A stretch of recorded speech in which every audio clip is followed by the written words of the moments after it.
President Trump has expressed his support. All the leaders support this. And you understand that such an immediate reaction from Zelensky that he is going to Turkey is not a coincidence. In other words, work has been done over these 2 months during which he was stalling and constantly delaying the situation when it would have been possible to stop the fighting sooner. Now that's it. He is fully active. And despite what some people write, that there is a problem, that Zelensky is illegitimate, and what was previously said, that he doesn't have the authority, that he wrote something into the laws that he can't meet with Putin. Believe me, when it comes to the question of political will, all those agreements, all those written rules about what is allowed and what isn't, they are definitely disregarded. And in the end, just as Trump decided, just as he planned, basically everything is moving in that same direction. And this resistance from both sides is now gradually pushing them to the limit, 100%. Valentin Yakubovsky. Sir, good afternoon. The Istanbul agreements included a clause about the return of the Zaporizhia and Kherson regions. That's why I believe there is a strong chance for that, especially since Trump and Erdogan support the territorial integrity of Ukraine. And definitely here, I am certain that according to this agreement, even if it's about some minerals or in this case, the Zaporizhia and Kherson regions, which have already been seized by Putin, I think there will be an opportunity later on, after the fighting stops, to push Putin back when the United States of America needs it. So this current agreement, which was signed on the 30th and ratified just a few days ago, I believe that now you could say America is standing at Russia's border. And knowing this, Putin's reaction is understandable. He immediately goes to Istanbul. He's ready to talk about some kind of peace about stopping the hostilities. I kindly ask you, please write whether in Ukraine there is still shooting, whether any fighting is going on, or if Putin is bombing any city. If you write, please indicate where you are from.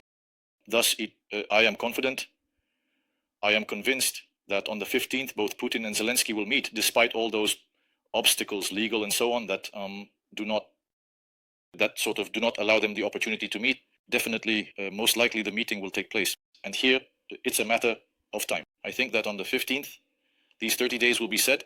Maybe 60 days would be the ideal option, after which there will be further agreements directly between Putin, I believe, and America. Because as is clear with Ukraine, and Zelensky's reaction shows this, that if everything here is going according to plan, then the terrorist Putin still has room to maneuver. Well, but his maneuvers won't be as significant. Now, let's say because he understands the seriousness of the situation with Trump. All the more so because Trump has just proven it. And literally this morning, just a few hours ago, an agreement was signed between the United States of America and China. That is this tariff agreement in which Trump imposed, set 145% tariffs on China. And now we can see from this Swiss meeting that China is definitely starting to back down. A weakened China, I am sure, means a weakened Russia. A weakened Russia is, of course, very advantageous for Ukraine and for the United States of America. So this double blow, you could say, that Trump is now delivering both to Putin and to China, they kind of complement each other and make it possible to be in a better position in Ukraine. The fighting continues. Shaheds did not fly yesterday or today in the Kyiv region, but on Saturday there were reports of Shaheds. It's clear, well, you could say that maybe there have been a bit fewer attacks, a bit less bombing, or fewer Shaheds being sent. Perhaps Putin is already starting to ease up. Well, there are practically just a few days left, and I think the less actively Putin acts here now, the better his future interactions with Trump will be, because Trump definitely won't back down from his position. I have a meeting scheduled this week with Denis Yaliseyevich on a live stream. I think that's where we'll discuss all the nuances and take a historical look at these past 10 years and why it will be possible to predict all of Trump's actions in the future. In other words, we'll rely on facts and accordingly discuss what he might achieve in the future and how quickly, what the dynamics will be. I think you'll find it very interesting. So China, America, the US will lower tariffs on Chinese goods to 30% from 145 within 90 days. And China will lower tariffs on American goods to 10% from 125 to 35% within 90 days. So it can be said that this is a clear victory for Trump over the communist Xi, because in reality, the situation in China is very difficult right now. 40 banks have completely closed there, and then 3,800 financial institutions, they are on the verge of collapse. And this amounts to approximately $7 trillion. That's why factories have shut down there, production has stopped, and as a result, the entire logistics chain is disrupted. It's not easy to restore it afterwards. You could say that in China today, it's like 2008, the crisis that affected the whole world back then, but now it's happening right in the heart of China. Here, for example, as soon as Trump imposed the tariffs, the stock market reacted, but everything quickly returned to normal. Well, and today, most likely, the entire stock market will be in the green because the reaction is that there's no further escalation with China, and China is communist, but it still couldn't go anywhere because its main market is the United States. Accordingly, Trump has already discussed a lot with everyone to all his actions and commercial relations with many countries, including South Korea, Japan, and the Philippines. In this way, Trump has practically surrounded the entire area around China, making deals and negotiating with all the countries. He has also dealt with Europe, you see, because the fact that Starmer and Macron were in Ukraine, I'm sure that was an instruction from Trump simply to monitor the situation and to speed up the process of stopping the hostilities. Well, that's the whole story with the train and the drugs and so on. I have absolutely no doubt that all these socialists and communists are robbing the people and scheming so much that just to calm themselves down, they are all on all sorts of strong substances. This is no exception. And it was written very accurately in the press. Probably it's absolutely normal that a leader, like a prime minister or president, should regularly, I would say once a week, take a drug test, because I'm sure there are a ton of all sorts of drug addicts, those Satanists, who need to be dealt with. Yes. Now the bots have joined in. That is, they're starting to freak out. Well, let them. The main thing for us is to discuss all our news, our matters. So China, and likewise now, if you want to get any financial characteristic or information about China, it's disappeared. That is, they already keep everything about the collapse of communist China secret. But besides that, now it has kind of become obvious. And Trump wrote that he was satisfied with the first round. I would say that here, Scott Bessent is an absolutely very important figure in Trump's team, because as you know, he owned hedge funds and held very high positions. That is, he absolutely understands how to talk even with those dictators, because from his position, he knows where and how their finances are situated. For him, everything is laid out like on a chessboard, which is why he feels so confident and conducts negotiations with such assurance. You saw that even after the first round of negotiations, this issue remained, with China keeping 30%. China will pay a duty on goods to the United States, while the United States will pay 10% in the other direction, just so you understand who is who. And now, this situation with China shows that America is still the one steering the situation. Actually, not America as a whole, but conservative America, where there is a team of crusaders and Donald Trump's team, along with Elon, who definitely won't leave politics anymore and will always, in some way, be involved in it, because this whole communist pact will have to be replaced step by step. And I would also go over the same. Greetings, Mr. Ole. Maria Rotar. Hello, Maria. Nice to see you. Regarding the internal struggle in the United States of America, because Trump is waging both an external fight to stop the hostilities in Ukraine. In the same way, he has practically also influenced the fact that the situation between Pakistan and India has quieted down for now, although it is still quite sensitive there.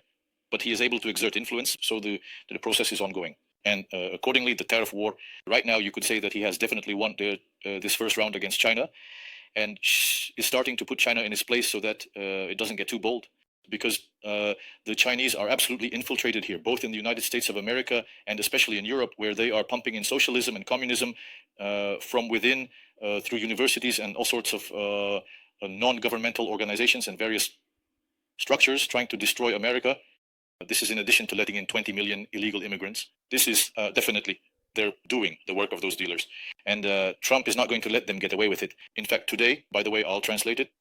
He has a speech where he will be signing orders to lower pharmaceutical prices. And the biggest mafia in the world could very well be Big Pharma. We'll talk more about this topic in relation to Europe later. So what does it say? Yes, Maria Rota, I support Jakubowski regarding the Zaporizhzhia and Kherson regions. I am really looking forward to the right decisions. I think that here, without a doubt, they will push it through. You understand that Trump's goal is not just to stop the fighting. His ultimate aim is, in the end to deal with Putin once and for all. And the same goes for those communists. In other words, his mission is decommunization. So these are the first steps which will only benefit Ukraine. I think the US needs to come to Ukraine faster, build an alliance, develop and drive out these corrupt oligarchs. I have no doubt about this right from the start. Gold H asked the question. She asked, when are the elections in Ukraine? How can we avoid electing another pro-Russian bandit? And who do you see as a candidate? First of all, I am confident that Ukrainians have already developed an immunity to KGB agents. So in that regard, I don't think any pro-KGB structure will be chosen. The main thing here is for Ukrainians to orient themselves correctly and not choose this pro-Soros, pro-democratic, this pro-Satanist side. Here, the influence of Trump, his team, and US people of common sense will definitely be needed in order to give someone the opportunity to become the leader of the country. It should be a kind of a white swan, someone whom very few people know at the moment. I'm sure you can see from the situation how the deputies are voting now, practically. You could say if Trump gives an order, they immediately vote accordingly. In other words, they are completely subordinate at the moment. Ukraine currently has no sovereignty whatsoever. Previously, Ukraine was under the control of communists, socialists, and Satanists for 30 years, and they led the country to this collapse. But now, America has turned 180 degrees. Accordingly, Ukraine is moving onto the tracks of conservatism, onto the tracks of common sense together with the United States of America. So I support the idea that the sooner American companies come here and business gets started, the sooner Ukraine makes the right choice, the sooner Ukrainians will experience real freedom. There are a lot of videos about how Putin will sabotage the negotiations. For him, this is a disaster. He will drag out the process and shell Ukraine. Marina Rota, for me, the litmus test was his appearance at 2 o'clock, saying that he was already in Istanbul and ready to meet. What was the rush all about? It was definitely a call from Trump. Well, Trump openly says, sit down at the table. This means that he has very serious leverage.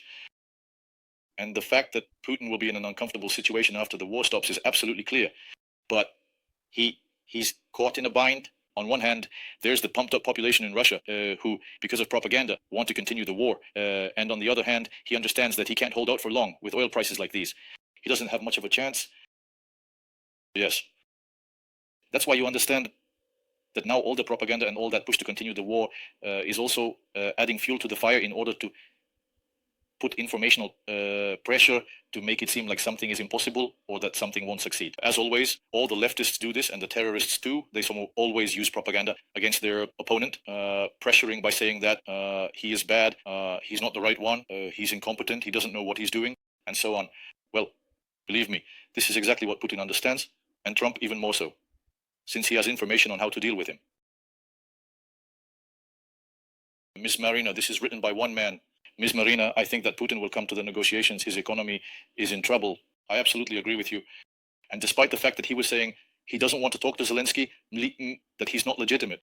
Believe me, if the issue is critical and right now it's a matter of his survival, then he won't have any choice. He'll come and things will move forward. There might be some disruptions, but you understand that the process has already begun. And even those 3 days when during the parade he said he wouldn't bomb and so on, that was because there was pressure from Trump. He himself, it wasn't his own initiative. He simply has no way out. But Marina Rota writes, I ask only one thing of God, to help bring a president like Sparts. Maybe I spelled the surname correctly. Ma'am, sorry if not. Well, Victoria Sparts, she is Ukrainian, but she cannot be president by definition because she does not reside in Ukraine. She was born here. She would make a very good representative, an ambassador. We talked with you earlier that there are two options for us. We considered either Yuri Haritaba or Victoria Sparts. She really cares about Ukrainians, specifically about the Ukrainian people. And she is right when she says that another term for Zelensky would be a disaster for Ukraine. But after these agreements are signed, believe me, the process will already be moving in the right direction. In other words, the chosen course, or the one that stood with Zelensky, was opposite, directly against Trump. Trump so much figuratively knocked some sense into Zelensky, showed him what he could do. If Zelensky opposed him and turned Zelensky to his side. And now Zelensky is definitely working according to this course with every action he takes, even if there are some deviations. Right now there will be an internal struggle between Yermak and Zelensky. This is a power struggle. Who will betray whom first? Zelensky will ditch Yermak, or Yermak will ditch Zelensky. By the way, write your opinion. Who do you think will be the first to betray the other?